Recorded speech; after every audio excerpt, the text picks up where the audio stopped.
conversation for the highest and greatest good for everyone participating tonight and anybody who listens to this podcast later. Amen. Okay. So I thought there's various ways I wanted to kind of throw this out there.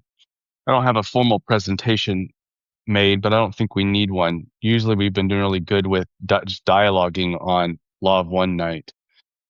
But I would like to throw out some deep thoughts as we go along. And a lot of it's going to be me asking questions, open-ended questions that even I don't know the answer to. I just want to see what you guys say, and we can start a conversation. But there's a couple of premises that I want to begin with. First, I want to begin with is, it seems to me more careful readings of the Law of One material does posit that the Earth itself, the third density experience of Earth itself, is, I'm going to go on a limb here and say, completely unique. Even though it's not a unique third density planet, Ross says that 33% of planets that have life on them are third density. So it's not unique in that. It's also not unique in that it's a third density mixed planet, meaning that there's a mix of positive polarity and negative polarity, and then the vast majority being unpolarized in one direction or the other. But there's something else that's going on here that it took me, honestly, years. Maybe you guys are quicker than I am on this, for those of us who are into the Law of One, to really ascertain. But I just want to throw some stuff out and say, it looks like the Earth is an anomaly. There's something truly, truly Logoic going on. Here's what I mean by Logoic. We all know that we've talked many, many times, many weeks, about what a catalyst is. A catalyst is anything that assaults our senses, Ross says. And because we live in under the veil of forgetting, catalysts feel intense often, and it's the intense ones that we pay attention to. Usually it's the ones that feel uncomfortable. I'm not going to say they're negative. I'm going to say they're uncomfortable.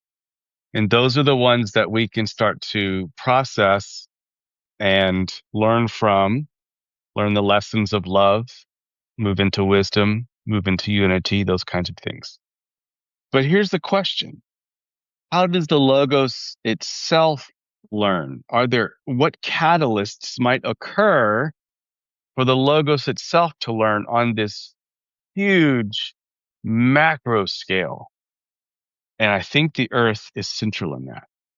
And it's a daring statement because it sounds super Earth centric. So I want to hold that I am saying that, but I'm also saying Earth is not ontologically special either. But a catalyst for the Logos has to occur somewhere. Why not it be Earth? I think that's a thought I have. So we're going to start this off by saying, Ross says that the Logos, or the primal Logos, is a Protean entity that learns upon the macro scale. Anybody know what that word means? Protean, or Protean entity that learns on the macro scale. I'm very glad you're going to explain, because I literally was on mute and was like, bruh, what? What is that word? And that was my verbatim thing I said out loud. So I'm very glad you're going to explain. Well, I didn't say I was going to explain it. Fair. What might be a Protean entity? I mean, those of us who've read the Law of One, I know DeMarcus, when you've read that before, or Neil, what does that mean? I'd say exactly what Troy just put in the group. The creator essentially learning about itself through its infinite forms. And then the interesting thing, taking the harvest of every single experience that has happened within that octave universe, and learning from that, and then incorporating what it has learned into its next octave or next creation. So the creator is ever learning and ever changing based off of what it is experiencing about itself. It's like you and I are working in tandem. You've just set up the golf ball on the tee perfectly for me to jump into this question. You named it very well. So what does harvest mean in terms of learning? It's a very good question because harvest comes up a lot in the law of one. What might mean harvest in terms of learning and growing? We don't have to use the word harvest. We could also use graduation, but Raw uses harvest, the good one, because just think of the process that goes into harvesting grain. There's a lot there. It's a powerful archetype. It's I would say, sort of the sum total of all of the lessons learned from the Creator's infinite parts. Every single one of us, when we do reach the end of the seventh density, we're pretty much going to offer up all of our experiences and our entire history and everything that we have learned to the Creator. And so with that, the Creator harvests, or it gathers and gains the cumulative knowledge from all of its infinite parts and their experiences from that experience, or from the octave. And so that is the Logoic harvest. This is the creator harvest from one octave to a next. Yes. So this is super macro, but getting down here to the micro and in this and the third density, then how might we understand harvest in terms of third density? How does the creator harvest as a third density entity into fourth density? What does that look like? And I'm saying this, I know that we've talked a lot about this in the past, this group, and some of us have, but I'm just sort of throwing it out there so we can all be on the same page. Harvest in third density. Well, let's go back to your idea of uniqueness of the Earth experience. So presumably there's something different for the Logos about this Earth experience. And you didn't say it, but as I recall, the fact that we have such a diversity of third density life forms, races and personality types, and we're not very homogeneous. Is that the uniqueness that you're referring to? That's our. It is an absolute ingredient into the uniqueness. And so I'll take that, Troy, and what we see from the law of one is at the beginning of the 75,000 year master cycle, which is split into 3 major cycles, which are each split into 12 minor cycles. So, but the master cycle, 75,000 year third density master cycle, at the beginning of that, we were already a planet at the very beginning in a unique position, because what Ross says is 1/4 of the entities that emerged at the beginning of the third density to start the third density experience of self-awareness, 1/4 were what scientists would say are the second density ape body. So we have evolution would be a naturally evolving thing coming from top high second density into third density. We have 1/2, Ross says, of the souls here at the beginning of the 75,000 were from Mars, the Mars experience of third density, which, according to the law of one, blew up their atmosphere in the middle of their third density experience because it was quite bellicose. There was, not saying that everybody was negative along the negative polarity, but it's very similar to what we have here now. And there was a war that their weaponry blew off the atmosphere, which seems to be corroborated now by science. And of course, they're not saying it was a war, but there was something that happened to the atmosphere. And prior to that, there was water and so on and so forth.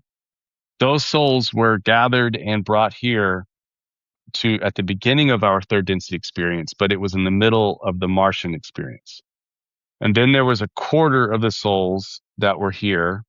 We have 1/4 that were the ape, 1/2 that were the Martians, and then the last 1/4 were, I think it was 13 different planets, that all of which were either third density repeaters, in other words, souls that didn't go on to fourth density positive or negative with their home groups. And so they were collected, the ones that needed to repeat third density, they were brought, as well as there were a couple of planets that their sun couldn't support third density life because it was an old sun. And so these would be second density, high graduate of second density souls similar to our ape and brought over into the third density experience. All had these 8 bodies, are the early Homo sapien bodies at the beginning of third density to begin that experience. But the souls were a motley crew. Yes. So that contributes to some of this uniqueness. All right. So now I'm going to offer another thought that will help us see where the Earth might fit in here. What would be an example of a logoic catalyst? Something that the logos itself came to a place that changed. It was a change that changed everything. And Ra talks about this change actually created a new axis upon which the entire development of consciousness evolved. What change was that, you recall? What did the logos discern that needed to be in The veil the need to be. veil? And why, DeMarcus, why was the veil discerned as a step? There was originally very slow progress because entities in third density, the veil was non-existent, so they could see the creator and everyone. So they didn't feel the need to really progress. It was kind of a Eden type situation. And then a few logi started dropping the veil, or started experimenting with what would happen if the conscious mind was cut off from the subconscious mind.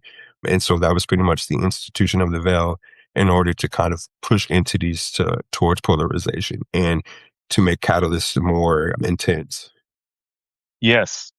And so the way that Ra talks about it is that there was a certain rung inside of the galaxy, or even the universe, if you can think of a certain concentric circle out from the center where consciousness expands. There's a certain maturity, having learned the lessons from previous star systems on their own crop of consciousness, that third density beings emerged into third density with a veil not there. And so Ross says there was no love that was too great. There was no sadness that was too great. There was no joy that was too great. There wasn't progress. There wasn't polarization in order to get to fourth density, even though all third density beings knew what was required to go to fourth density. There was not the impotence. And so Ra basically says it would be like being born into an incredibly rich family where does it really matter if you study or not? Your needs are going to be met. And the cultures Ra talks about were in monochrome. Just there was no intensity, there was no hue, this kind of thing. And what is DeMarcus says, you're not inclined to study for an open book test situation. Yeah, there you go. I mean, why would you? And so what happened is that if you can think of it this way, the creator has this one great desire, and it's like this pulse to learn more, to more and more intensity. But then at third density and fourth density, Ross says that there's incredibly long third density. We're talking millions of years, not 75,000. And then an incredibly long fourth density, probably billions of years, maybe, where beings are so divinely happy without the need to polarize more that they didn't. And you can almost think of a logjam of development because there's no need to develop. So you have this great desire for the creator to continue to emerge, and then in the creator's own discovery of self, there's like this slow, and there's not moving forward. There's no intensity. There's no novelty. And so you can almost see that there was the stuckness in third density was almost like a log jam for the creator to continue to grow. And that is what DeMarcus said, is then you had several logi, different star systems, different galaxies, discerning and discovering if you place a veil in between the conscious mind and the unconscious mind, they become mystery filled one towards the other. It's not impenetrable, this veil, it's semi-permeable, but it is mystery filled. And that all of a sudden creates this capacity to polarize, because you have the service to others and service to self, metaphysical polarities that emerge to actualize. And then in physics, what do we talk about? The positive and negative charges, electromagnetic, they create work. What is that work? Polarization, because the positive has to keep polarizing towards the positive. You choose that, and you have to set boundaries with the negative without scapegoating. That is incredibly hard. Setting boundaries with the negative without hating and scapegoating. That's why there's so very few positive people that will polarize enough to go to fourth density.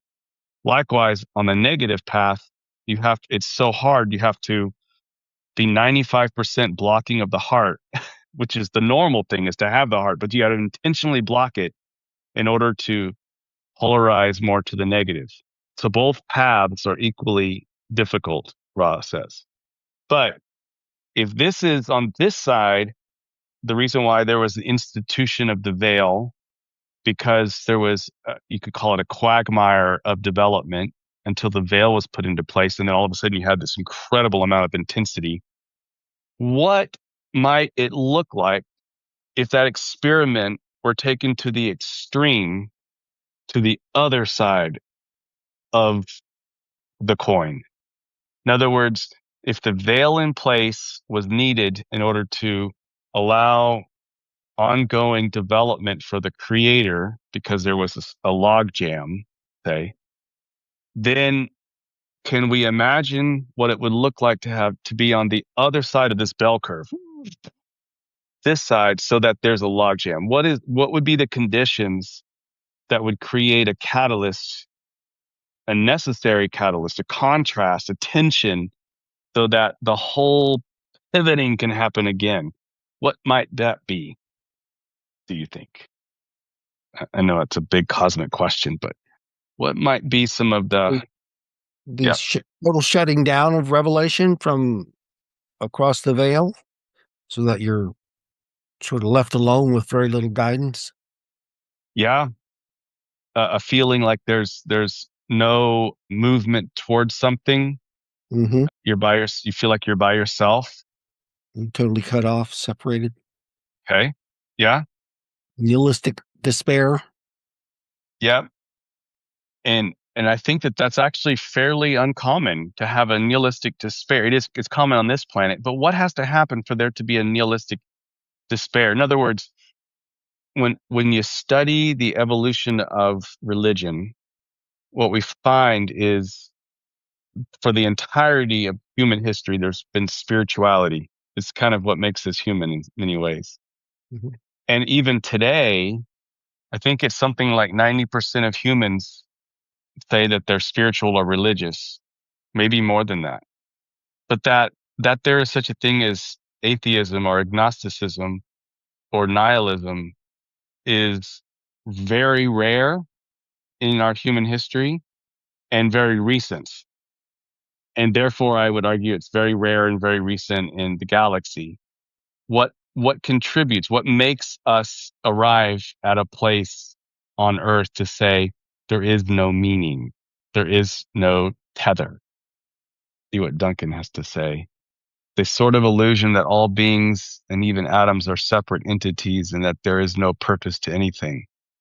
Yeah, it's an illusion, but it is a hefty, thick one, to where people see that as reality.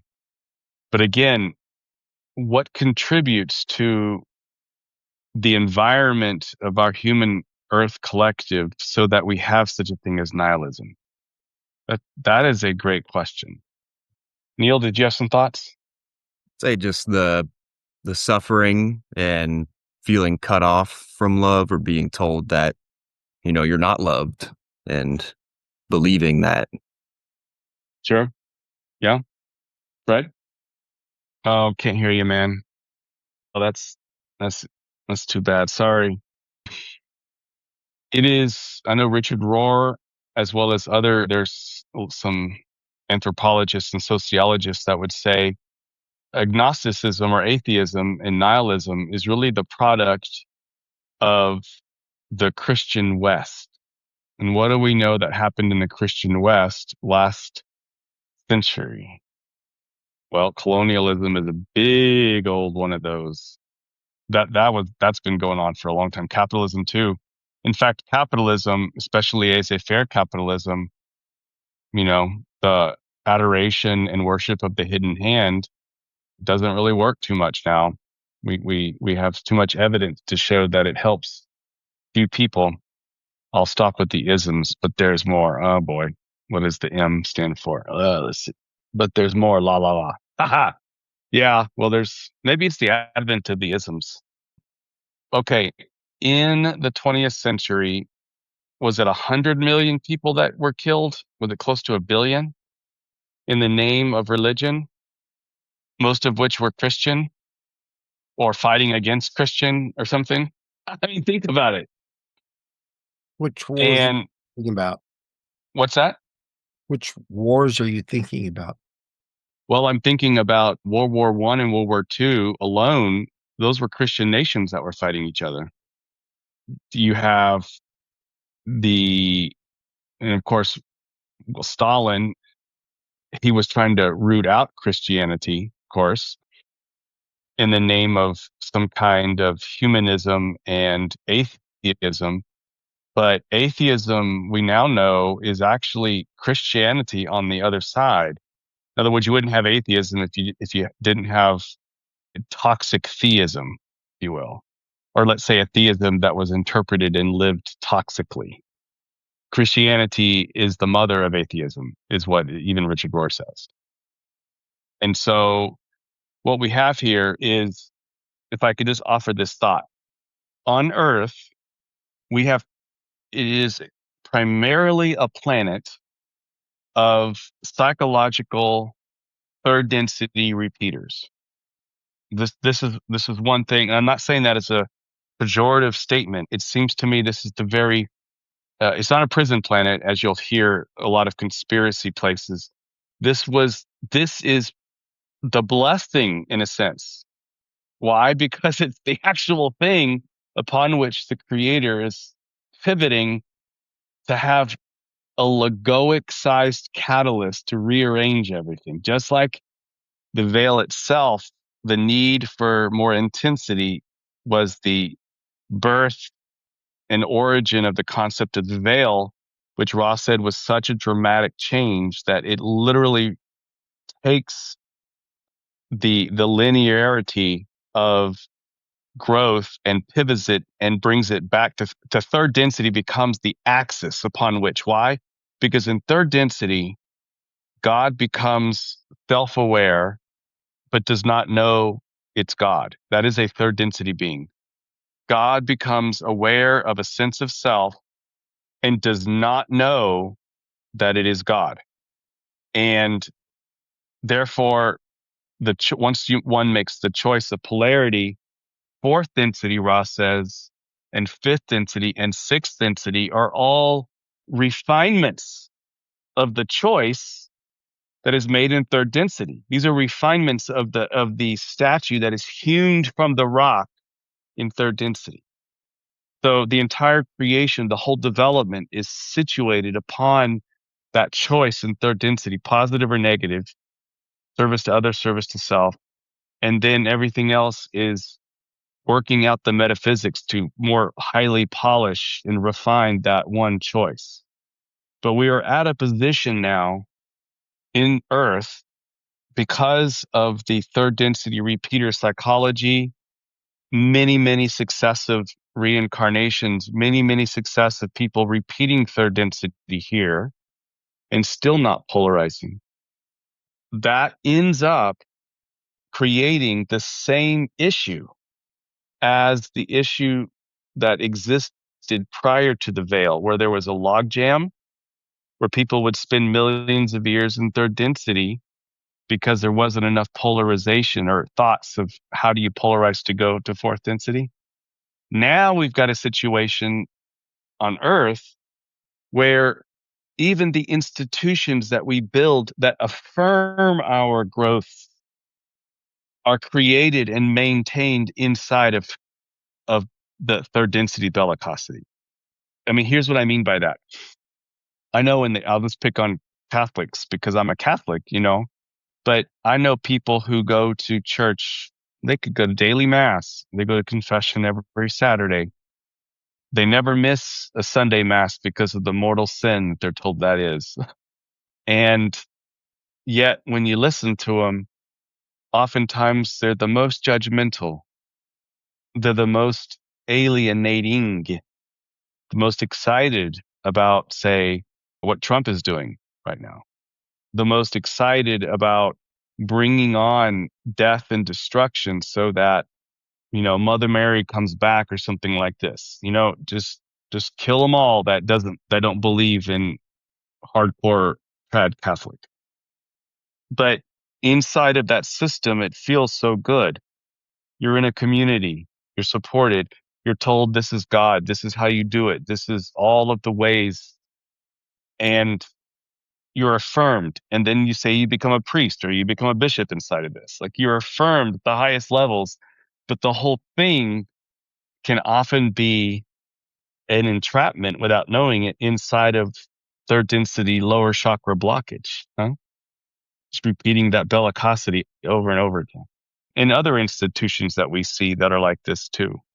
I'm just going to pause and say, how does this weigh in so far as the institutions themselves that we create to help us can often become the very things that are stumbling us. So there's very little progress. What do you guys think about that? I think it's just in human nature to kind of corrupt things that start off good and that, originally are initiated with positive intentions. I mean, there are so many examples of that. Everything from Moses and the Israelites to even Ra and the Egyptians.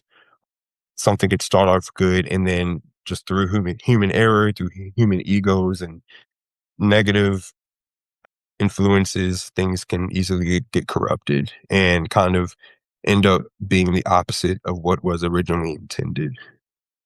While being affirmed while you're in them, you think. Exactly.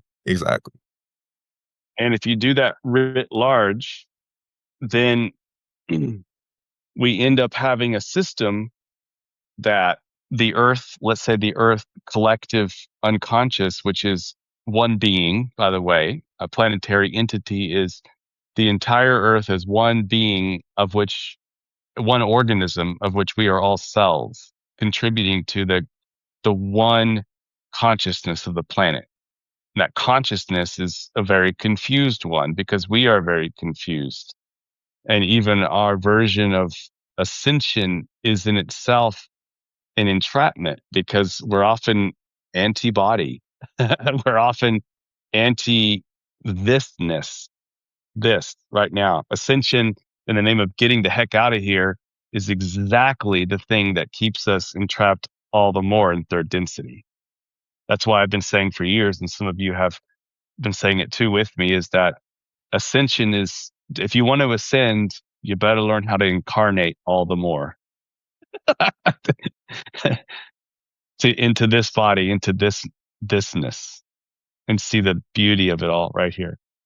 But anyways, so let's say we have now a quagmire, a logjam on this side.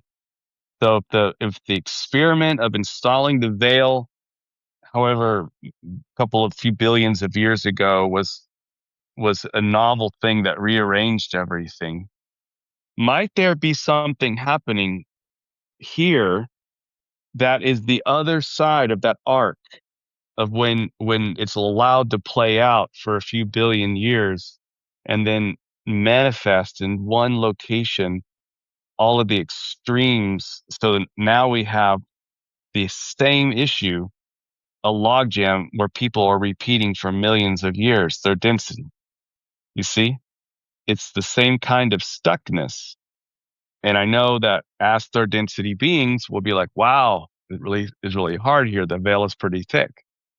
But on the other hand, might it be the very thing that pivots, creates the tension of the contrast for the logos we're talking the creator itself, to move into some new kind of existence that is emerging also right here on Earth.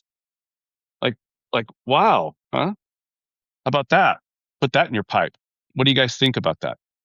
I know Fred's got some words, but he's being muted by the creator.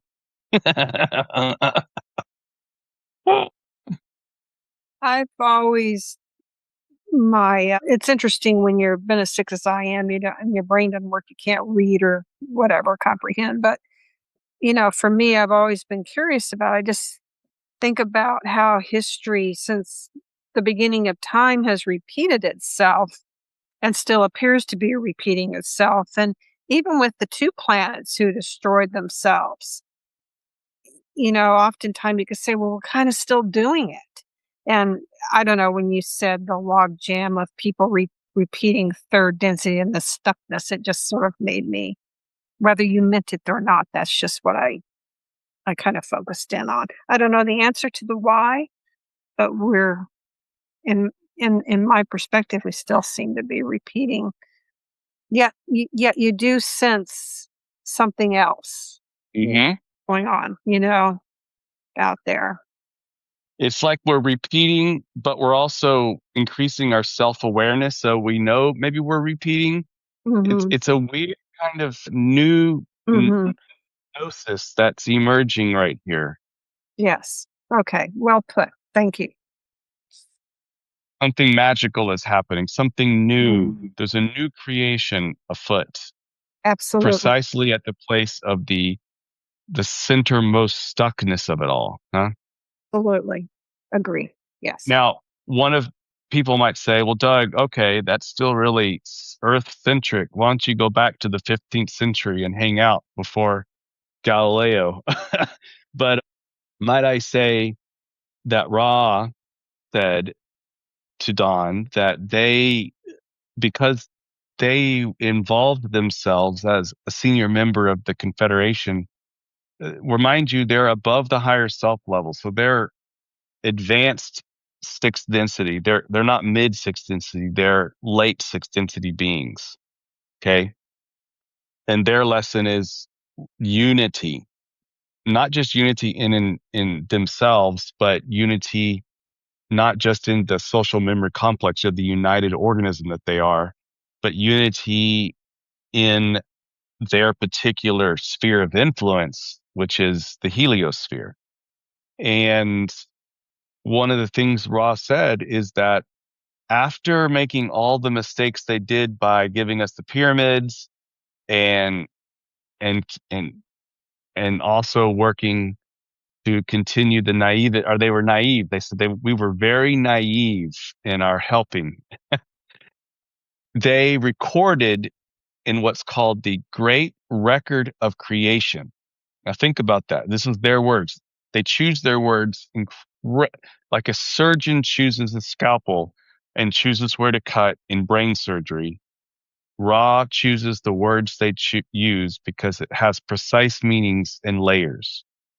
And they said, we recorded in the Great Record of Creation our experience working with Earth third density population so that never again will any other group in the future have to make the same mistakes as they did. So just that statement alone, what does that say?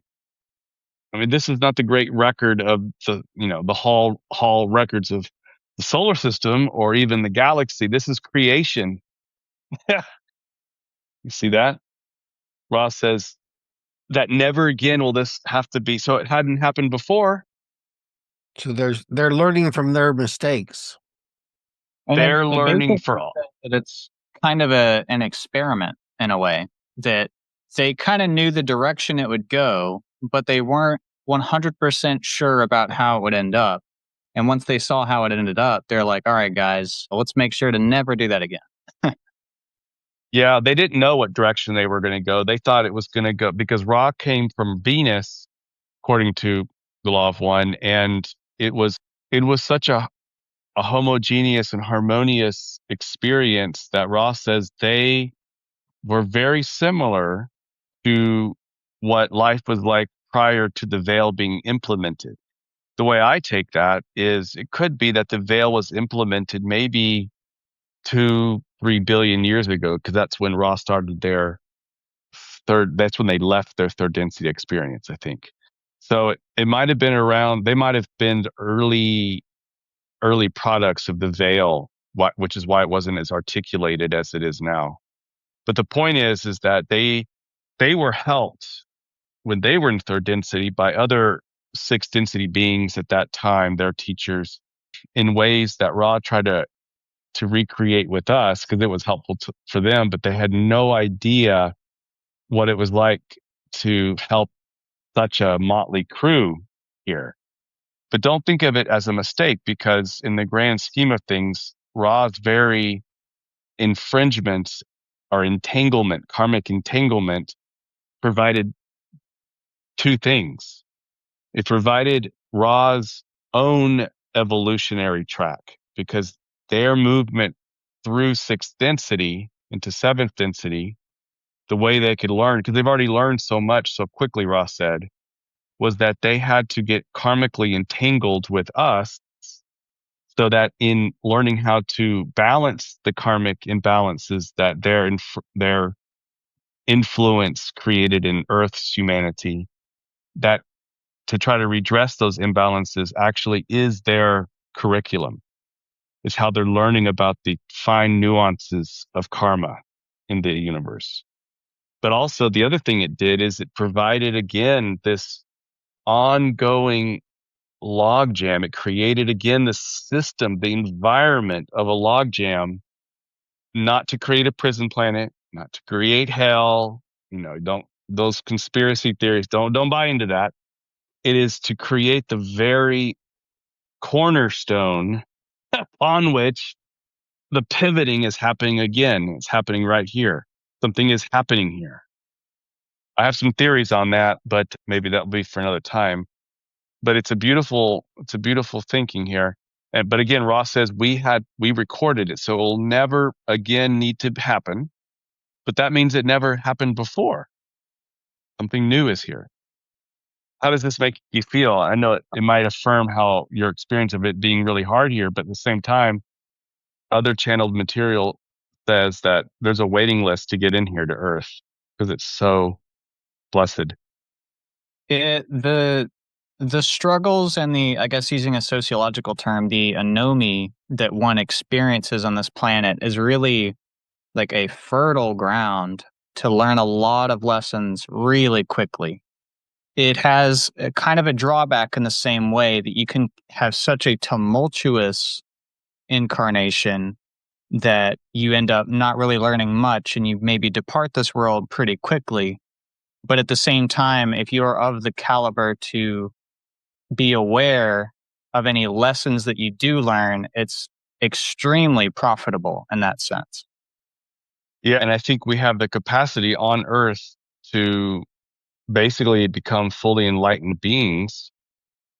And moreover, I think, this is my personal opinion, but I think a lot of what we Earthlings, especially who are, invested in psychology, and the way that we talk here, and just the fact that we can talk about a self and talk about the things that we're learning in counseling, and how to dig deep and express inner realities.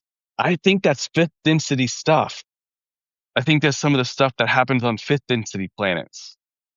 But it's a third density commonplace thing, all taking place inside of a very, very thick veil that is going along the side of other things that are pretty commonplace, like projecting our inner pain onto other people and attacking them, or feeling like we still need to dominate and, realpolitik, these kinds of things. Rudy.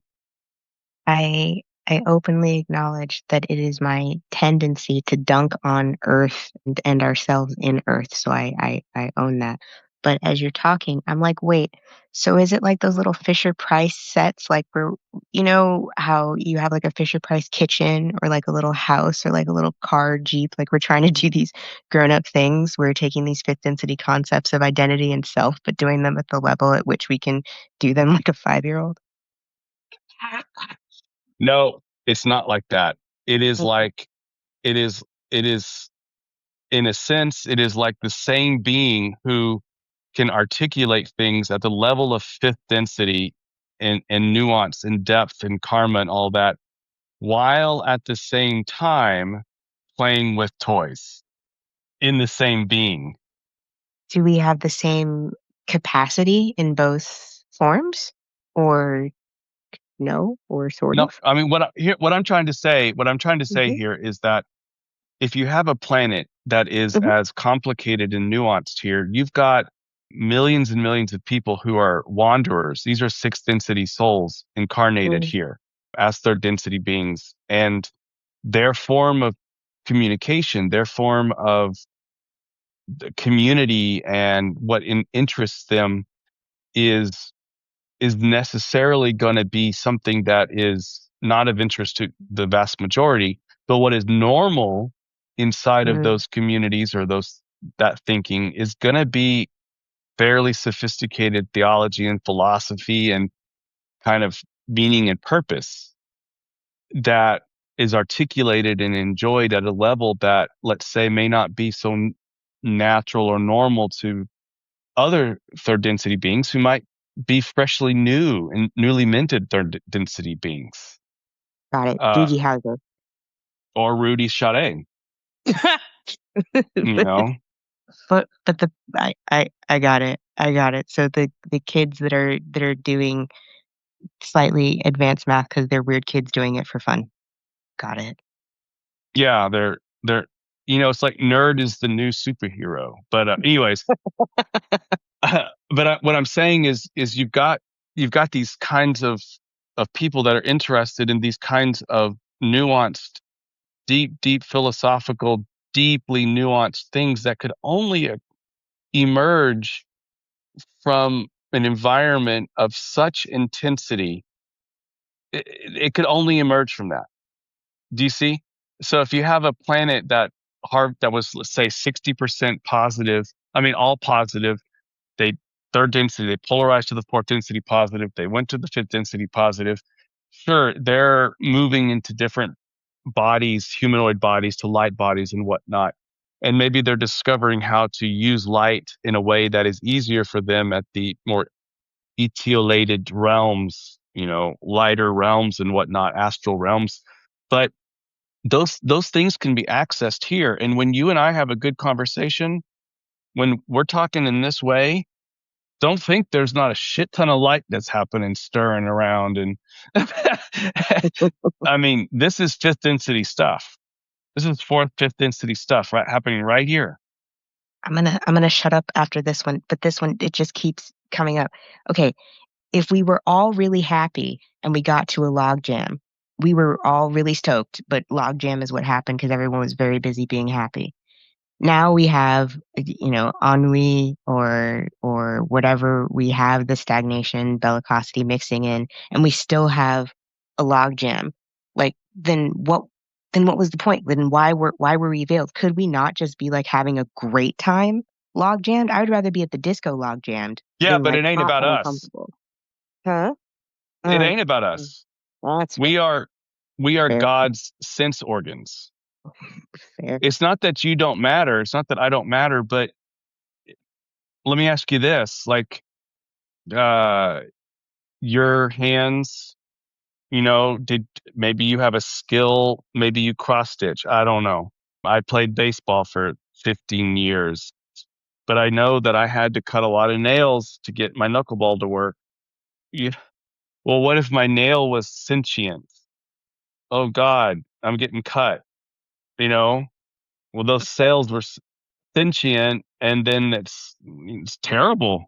Or That's if you're horrible. cross stitching and, you accidentally stab yourself and all those cells die, let's say they were sentient. I'm not trying to not have mercy here. I'm just saying Yeah. Yeah. from a huge cosmic protean entity level, learning at the macro level here. We are God's sense organs, and it's a privilege to participate inside of that. So if you're inside of unitive consciousness, you hold both the pain and the suffering and the peace and joy all together, like, because it's yours and it's God's, and it's all just one divine sweep. It's this one divine flow of which we participate in. You see, that's the point of unitive consciousness. Is our pain is God's pain. God's pain is our pain, but it all has a freaking telos. It has a purpose. It has a meaning. It's moving in a trajectory for greater glory, greater beauty. And I think it's happening right here on Earth. And I think that we're a part of that. I just think it's freaking beautiful. But maybe I need to put that in my pipe and smoke it. I don't know. What do you guys think as I'm talking? DeMarcus, what do you think? Did I veer too far off from the law of one? And No, I pretty much definitely agree with everything you're saying. Definitely resonates, and yeah, a lot to think about. thank you. I want to just look at Michael, for example. I don't know if you remember what, by the way, just as a side note, if you haven't listened to last week's conversation, you should. It's up. Very rarely do I get as many good positive feedbacks from people that weren't here, but either wrote me or whatever and saying they loved, like there was something really special about last week's conversation. And Michael said something.